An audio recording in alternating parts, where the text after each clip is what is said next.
Salam, salam sejahtera untuk kita semua. Perkenalkan, nama saya Regita Urpiana Timlafu, NIM 102-2021-0087.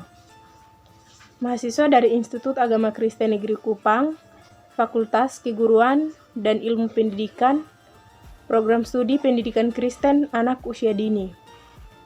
Pada video kali ini, saya akan menjelaskan materi metode penelitian psikologi perkembangan. Dalam metode penelitian psikologi perkembangan, kita akan membahas beberapa masalah, di antaranya jenis penelitian ilmiah secara umum, yang kedua, langkah-langkah dalam penelitian ilmiah, yang ketiga, jenis-jenis metode pengambilan data psikologi perkembangan, dan yang terakhir, jenis-jenis penelitian. Yang pertama yaitu jenis penelitian secara umum. Ada 3 tipe penelitian yang perlu kita ketahui. Yang pertama, penelitian eksploratif adalah tipe penelitian yang bersifat terbuka, masih mencari-cari dan belum mempunyai hipotesis. Pengertian penelitian eksploratif adalah kegiatan dalam melakukan suatu penganalisaan yang dalam tentang suatu pengetahuan baru yang sebelumnya belum pernah ada. Yang kedua, penelitian eksploratori atau konfirmator. Penelitian eksploratori adalah jenis penelitian yang merupakan pilar dari jenis peneliti lainnya dan secara signifikan membatasi informasi bias yang tidak diinginkan. Dan yang ketiga, penelitian deskriptif.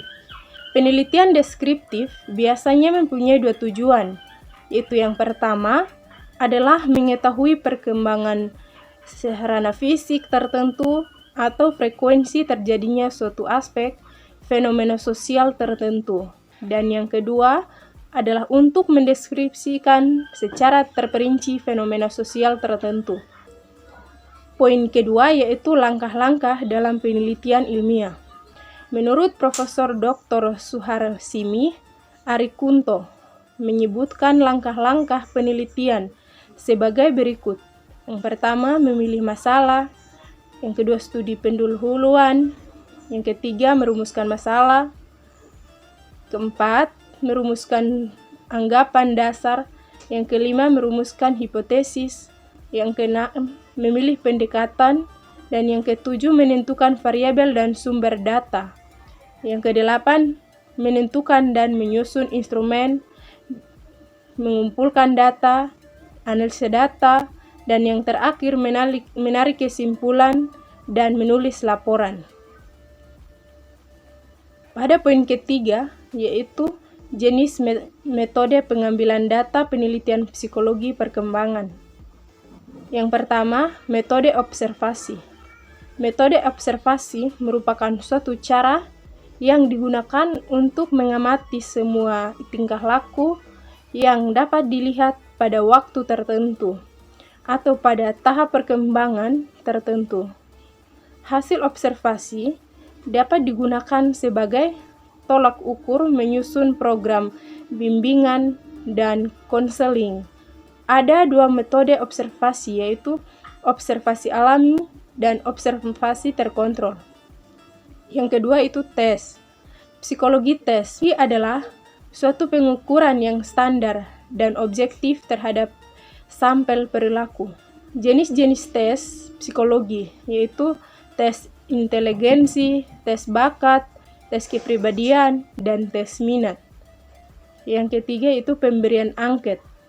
Angket adalah pengumpulan data dengan cara mengajukan pertanyaan tertulis untuk dijawab secara tertulis pula oleh responden. Ada 2 jenis angket, yaitu angket terbuka dan angket tertutup. Yang keempat, catatan dokumentasi. Dokumentasi adalah salah satu metode pengumpulan data kualitatif dengan melihat atau menganalisis dokumen-dokumen yang dibuat oleh subjek sendiri atau oleh orang lain tentang subjek. Sejumlah dasar fakta dan data tersimpan dalam bahan yang berbentuk dokumentasi. Yang kelima yaitu catatan anekdot. Catatan anekdot atau catatan kejadian khusus adalah cara pengumpulan data melalui pengamatan langsung tentang sikap dan perilaku yang muncul secara tiba-tiba. Yang keenam yaitu wawancara. Proses wawancara dilakukan dengan cara tatap muka secara langsung dengan siswa. Selama proses wawancara, petugas bimbingan mengajukan pertanyaan, meminta penjelasan dan jawaban dari pertanyaan yang diberikan, dan membuat catatan mengenai hal-hal yang diungkapkan kepadanya. Poin yang terakhir yaitu keempat, jenis-jenis penelitian. Yang pertama yaitu studi kasus. Studi kasus ialah suatu serangkaian kegiatan ilmiah yang dilakukan secara intensif, terinci, dan mendalam tentang suatu program, peristiwa, dan aktivitas untuk memperoleh pengetahuan mendalam tentang peristiwa tersebut. Yang kedua, studi etnografik. Etnografi merupakan salah satu penelitian yang termasuk ke dalam jenis penelitian kualitatif.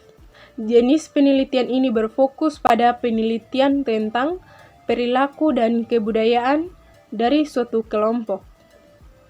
Yang ketiga, studi korelasional. Metode korelasi adalah salah satu bagian penelitian ex post facto, langkah-langkah dalam melakukan penelitian korelasi, antara lain sebagai berikut, yaitu pemilihan masalah, studi kepustakaan, metodologi penelitian, pengumpulan data, analisis data, dan kesimpulan.